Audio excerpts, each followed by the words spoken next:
Well, it is a new Sunday.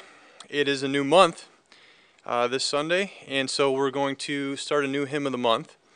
And the hymn this month is All Glory, Laud and Honor, and you can find that on page 12 of your hymnal. And if you'll turn to page 12, I'd like to show you something very unique about this hymn.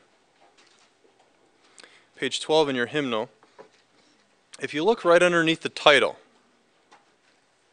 you'll see a name, Theodulph of Orleans, and then C, and then the number 820.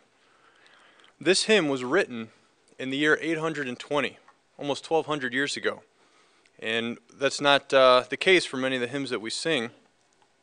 And it's great to sing hymns and to read the poetry and the writings of people from long before us, because that helps us to stay accountable in our theology and in our thinking to not only people in our time period and in our culture, but it helps us to expand our view of Christianity and realize that so many others have come before us and have praised our God before us. The text was written by Theodulph of Orleans, and he led a very interesting life. He was born in Spain to a very powerful family and eventually even became personal friends with Charlemagne, the emperor. And it was Charlemagne that made him Bishop of Orleans. That's why we call him Theodulph of Orleans. And he enjoyed a friendship with Charlemagne, but when Charlemagne died, his son, King Louis I, took over.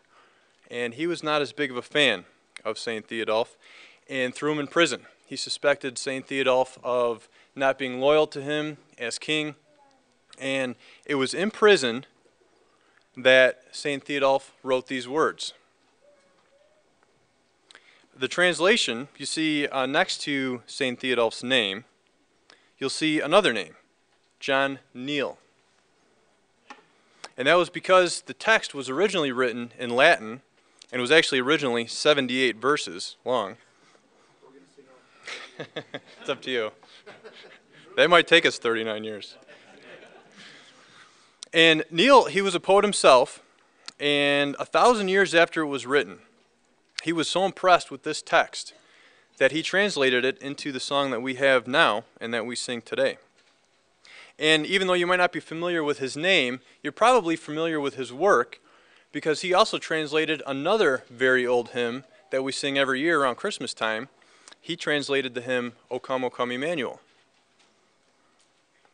Now if you go to the right, you'll see the name of the composer for the tune, Melchior Teschner, and that was in 1615 that he wrote this.